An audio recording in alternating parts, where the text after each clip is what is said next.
Okay, we'll go through CH350, that is in organic chemistry now at this level. So what we are going to do is we'll go through in case you missed the lecture and also you didn't just understand things. So we'll talk about the introduction to coordination compounds. All right. So let's start. Okay, so what are these coordination compounds? Okay, so coordination compounds are defined as, these are just the compounds that can be neutral. All right, so they can be compounds that are neutral complex, so they can be neutral complex, anionic, an anion compound complex, or just ionic compound complex. So in this case, I'm saying coordination compounds are compounds that are neutral complex, all right, or anion compound, or just ionic compound in which at least one of the ion is a complex. Who understand what a complex is? Okay, so we are saying it can be a neutral, all right. So these are neutral, all right, neutral, okay, ion, or just let me say neutral complex, all right.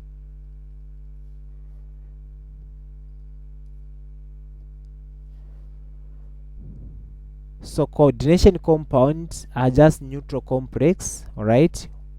Then this, it can be in the form of neutral complex or just an ion, all right, anion compound. So it can be anion compound, so not this anion, this A should be attached like that. So anion compound, all right. So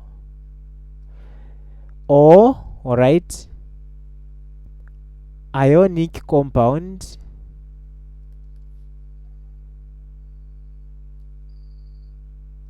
all right. So they can be a neutral complex, an ion compound, or ionic compound. So in this case, we have at least one of the ion to be a complex. So in which one of the ion is a complex, all right. So by a complex, we understand what this means, all right. So by this, suppose we have, for example, if I give you something like this, all right, I give you something like this, okay. Let's say I've given you this metal, all right. Inside there is something, let's say cobalt, all right, then a 4 there, all right, like this. So we can see that in this compound is neutral, there's nothing here, right? So it's one of the neutral complex, all right. So there's nothing here, it's not charged. That's the reason why we are saying it can be neutral, an ion. In a situation whereby you have a negative there, it will be an ion. Again, in a situation where you have a positive something there, or just positive, that will be now an ionic compound, all right. So in which one of the ion in that case should be a complex. We understand what a complex is, all right. So that's what we mean when we are defining this. So we can have even something here, but for now that's not our interest. Let me give you an example, like how they look and also things to call on their structures. So suppose I give you copper like this, all right. Then inside there is bonded between nitrogen, which is just ammonia, all right, and these they are 6 in total, or let me just say 4, all right. Then I write like that, okay. So it's a complex compound by this. So let me even add something here, okay. Let me add this anion. So what will happen is that this compound is not charged, right? So it's a neutral complex, 1.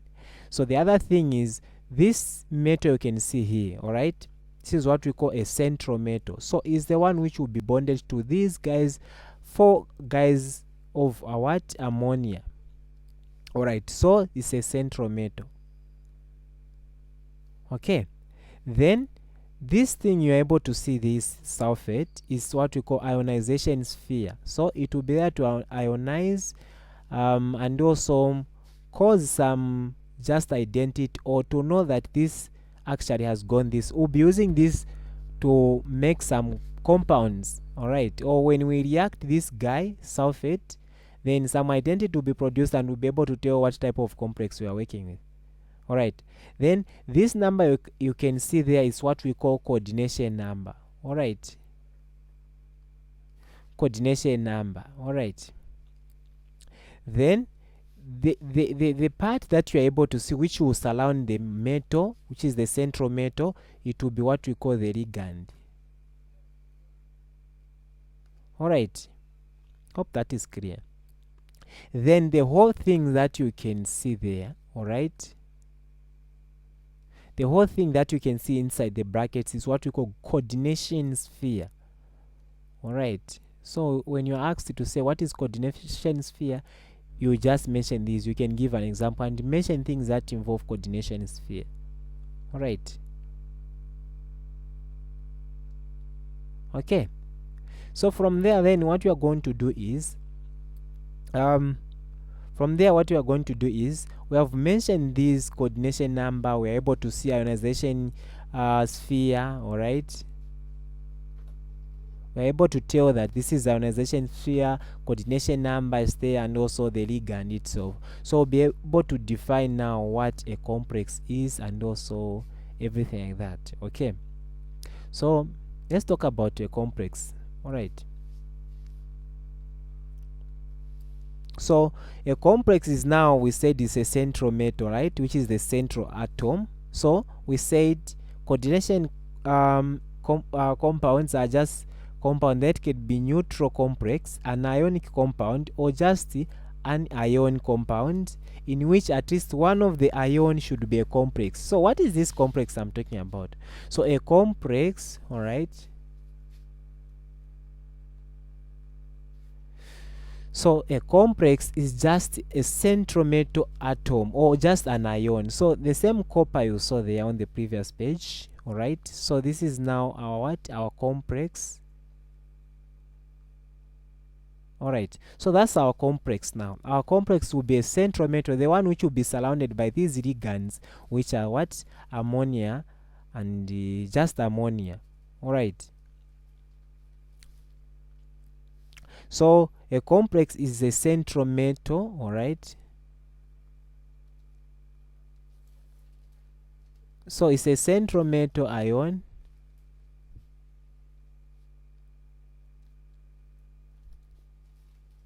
or just an atom. All right, so that is what we call what? A complex. So then we'll find something like a ligand. We talked about a ligand. So a ligand is the one is actually an ion or just a molecule that can be independently, what's this, taking place in that compound. So we saw the same example. I'll repeat. All right,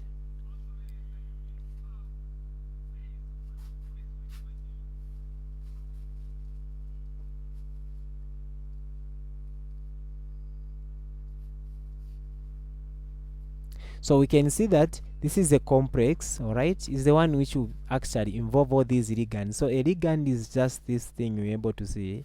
So it's the one which will bind to this central metal ion or just a metal that you are able to see here. All right, okay, so that is this one is a ligand. So a ligand is the one that will bind to this central atom.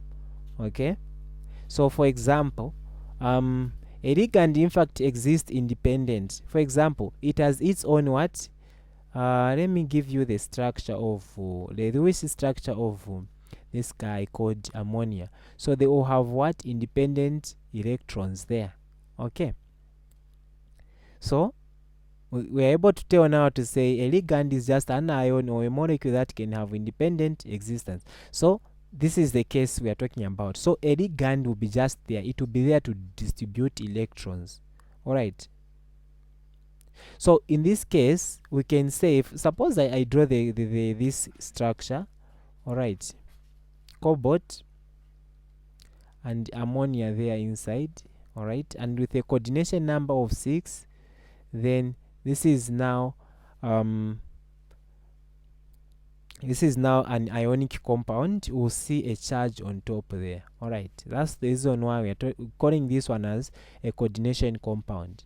All right, so this is a central metal. This is now a ligand or just a base. It has what? 6 coordination number, because there are 6 things ammonia that will be bonded to this cobalt we are able to see here. Okay, so we'll call this as a complex ion. You see this positive charge there. That's what gives us a complex ion. So this ion is actually an ionic compound by virtue of us having a positive charge there. We'll call it ionic compound.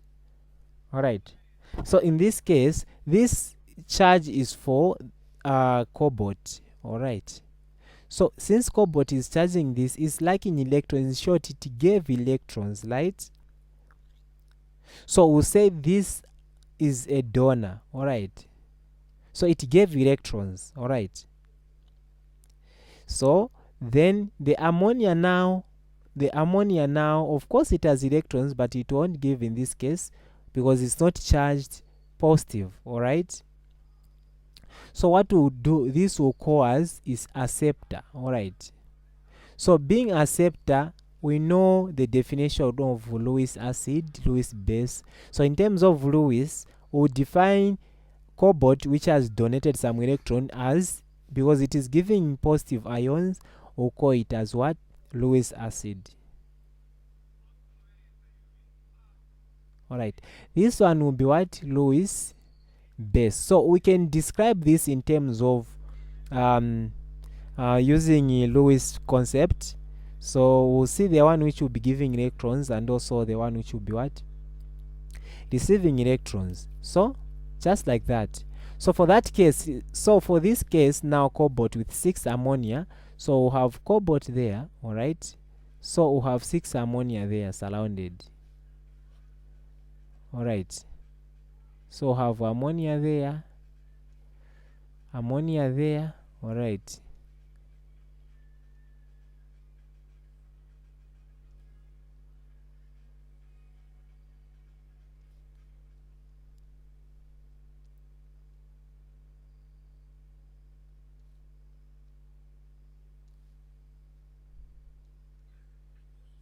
So that's ammonia. Then, so there are 6 of them, right? So we can now call this as, it has a coordination number of what? 6, right? So that is it. So that's what will be taking place. From here we'll get to name and also just nomenclature of this compound. But before that, we'll describe, let's talk about how chemical bond occur in these. All right,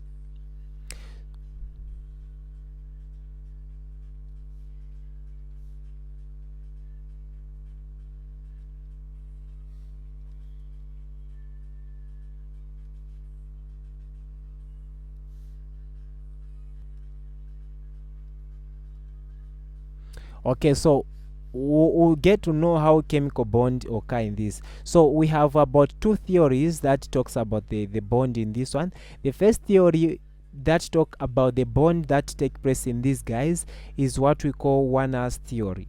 So this guy Warner's theory, this guy, let me write Warner's theory. All right,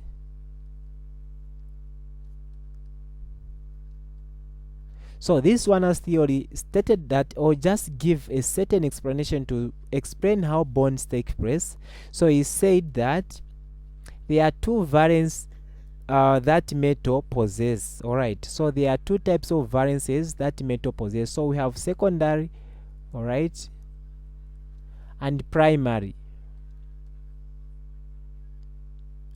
So metal complex will possess primary and secondary valence. All right,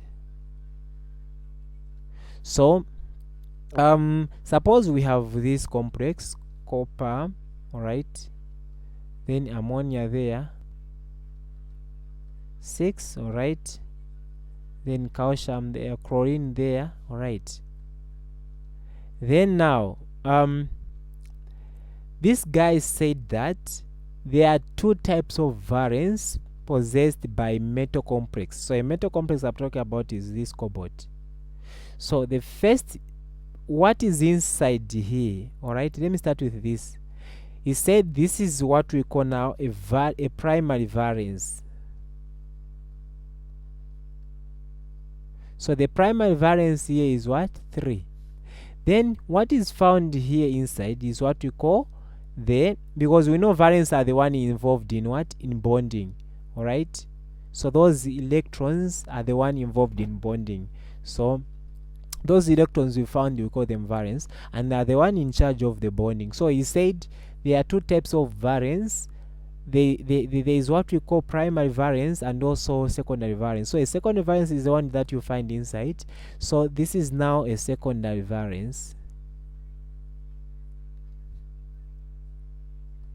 Okay, so it is now 6, all right, and this variance is important because it is the one which actually give us the geometry of that complex, all right. So because it's the one that will be really involved in the bonding. So we have a lot of ammonia, there will be 6 of them, all right. So 1 2 3 4 5 6, like that. So these are the ammonia, all right. Let me present with a ammonia to mean ammonia. All right, so this is the number of what variance, secondary variance we have. So there are 6. These 6 will actually give us even the geometry. What's the geometry when we have 4 things surrounding a central atom? This is what we call octahedral, right? So the variance, or just the geometry of this complex, it will be called octahedral because there are 6 things surrounding the central metal or just the complex in this case. Okay, so the complex will be, the geometry will be octahedral between the cobalt and what? The chlorine, just between. So this is what is involved when I say between. Okay, so this guy, he did this, he explained the bonding that was taking place, but he only tackled the issue of secondary, which gives what? The geometry. It was very important for him to talk about this, but again it wasn't it was limited because it is going to give us what? The magnet properties of that complex. So it does not give those stuff, the magnet and also the color of. So limitation, this guy no color, all right, is not talking about the color, and also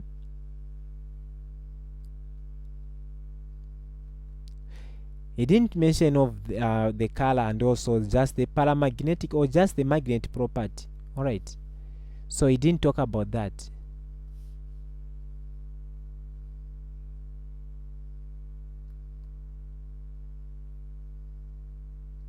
So that's about Warner's theory. So that's what he explained about the bonding, everything like that.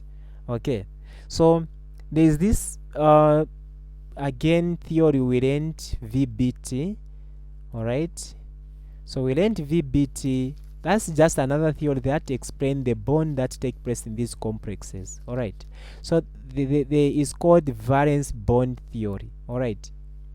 I'll present is that valence bond theory, like that. Okay, so in this stud or just this type of theory, this is what will be happening. Suppose cobalt, you just consider one complex which is cobalt or just a central metal, all right. You light each you light the electron configuration, all right. So I'll light the electron configuration as this one gets 18, argon gets 18, then I'll bring what 3d there, then and also what 4s. These are the one which actually cover electrons. So here we have 7, here we have 2, alright. But cobalt normally gives the positive what 3, like that. So what will happen is that we'll have argon like that. Then 3, when 3 electrons are lost, then here we'll have 2, these 2 cancel, then we'll have here 6. All right, so we'll have 6. So lighting the orbital now, I'll just have what, for 3d I'll just have what, d has what, 5 orbitals, 1 2 3 what, 4 5. Okay, so meaning that our few electrons singular first, 1 2 3 4 5. Now this is number what, 6. Okay, so this is the orbital that will be found. So we need still more what, 6 guys to be bonded to this, so that these guys can what, we saw we have 6 electrons, so we need still more 6 spaces, empty orbitals, so that they can overlap with other orbitals for us to continue with our bond. So what we are going to do is we'll actually add the what, the electron configuration from there. So what we are going to do is I'll continue 4s. all right,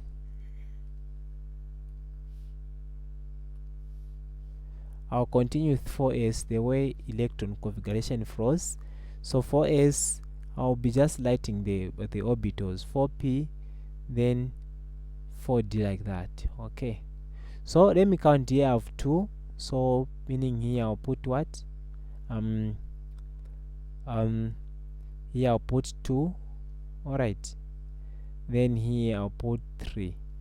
The reason why I'm writing this is that I'm just adding the way they I've just arranged the orbitals. all right, if you like the electron configuration, you'll be able to see what I'm talking about. So from there, then what you're going to do is you count now the one which will bring about 6. How many orbitals? Here we have 2. all right, here we have what, 5, making 5, then here it's 6. Okay, so meaning that at s can be even in s orbital, even 1 electron is enough. So I'll just put 1 here, then here I'll put 2. So this is making 5, then plus this one, 6. So 6 orbitals have been added. So these are the empty orbital that will overlap with these 6 electrons that we have here. So what will happen is that I'll have 3d there. all right, so 1 2 3 4 5. all right, like that. So 1 2 3 4 5 6. Okay, so they are exactly that. So I'll bring those orbitals which were empty. all right, so I'll say 4s. all right, then I'll have 4p. 4p has what, 3 orbitals. Then 4d has what, 1 2 3 4 5, but I'm only interested with the 2. So 1 2 3 4 5 6, there are 6 orbitals, so that we have 1 2 3 4 5. all right, there are 6. So what you are going to do is they need to be 6. all right, so what you're going to, you can count 1 2 3 4 5 6, there are 6. So what you're going to do is we are going now to actually overlap these empty ones with these 6 electrons that we have. all right, so they are going to overlap, and we'll see the number of what, empty orbitals that has been involved. And we can see here we have, by the way, this is 4s. we had what, 1 electron there, then we have 3 electrons there, then we have 2. So making 6 electrons that will overlap. So these are just empty spaces that will overlap with these 3d that we have 6. Okay, so what will happen is that we'll have the hybridization of this reaction as s. all right, we can see s there, then p with 3, then d with 2, like that. all right, so by this is the sp3d2 hybridization or hybridize. So by this, when you see the d orbital is also like d has been mentioned or involved twice like this. all right, so this will be outer. all right, it will involve outer orbital. Why? Because the D is more like I have A, B, C. A is out and also what? C is out. So I'm in charge. B is the one which is on the mid. So I'm in charge with what is outside. So if I involve this A with B, then this is inner hybridization.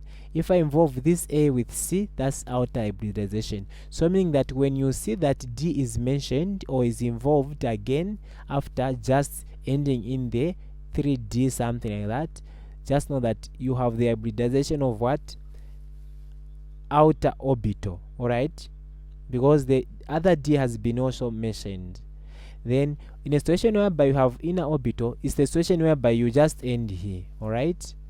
You end here, you involve this in the hybridization. So that will be called inner orbital or inner hybridization. Alright. So then since you're able to see that here electrons are not paired, so since they are not paired, in fact what causes the pairing is whether is the type of ligand that we have.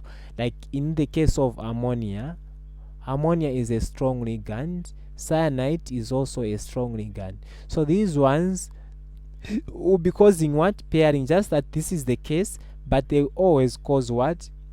Inner orbitals. Like they will pair, and once these electrons they pair, this one will go there and also this one will go there. Alright, so they will be like,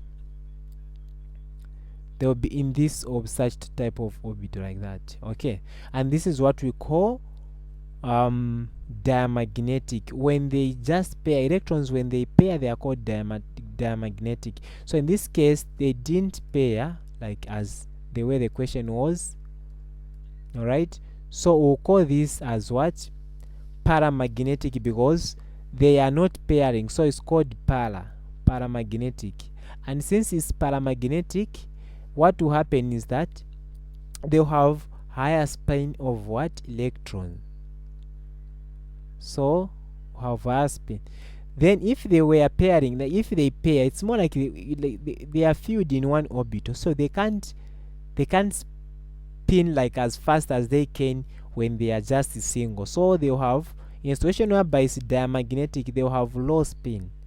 Okay, and that's what we call labile, or in short, when they are moving fast we call it a labile, and that's in a situation of paramagnetic. So when it's paramagnetic, just know that electrons have not paired. When it's diamagnetic, electrons have paired. Alright, so I can also give an example, but that will not be necessary for us to give another example. We just have to know and we'll be able to tell the shape.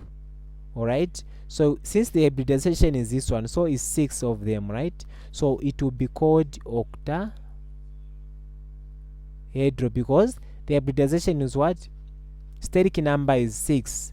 So 1 there, 3 plus 5, I mean 1 plus 3, that's 4, 4 plus 2, that's 5, right? So we are calling this as what? Octahedral. So the geometry is the octahedral. So this VBT has explained the paramagnetic or the magnetic nature, but not the color as well, and it has also explained the spine itself. All right, so what causes the pairing of these electrons that you are able to see there is sometimes due to the ligand that we are working with. Sometimes it's just the hybridization that we are working with. I mean the orbitals that have been involved. Let's say D has been involved, then we have the what? Outer orbital. Alright, so inner orbital again can be caused by the strong ligand such as cyanide and the ammonia. So these two, they can cause such type. Alright, so in a situation where, let's say we have cobalt surrounded by 4 ligand, and this the geometry of the guy will be called square planar. Alright, so that is it. Thank you very much for watching the video. See you in the next video, where I'll be talking about the nomenclature and other stuffs. Alright, thank you.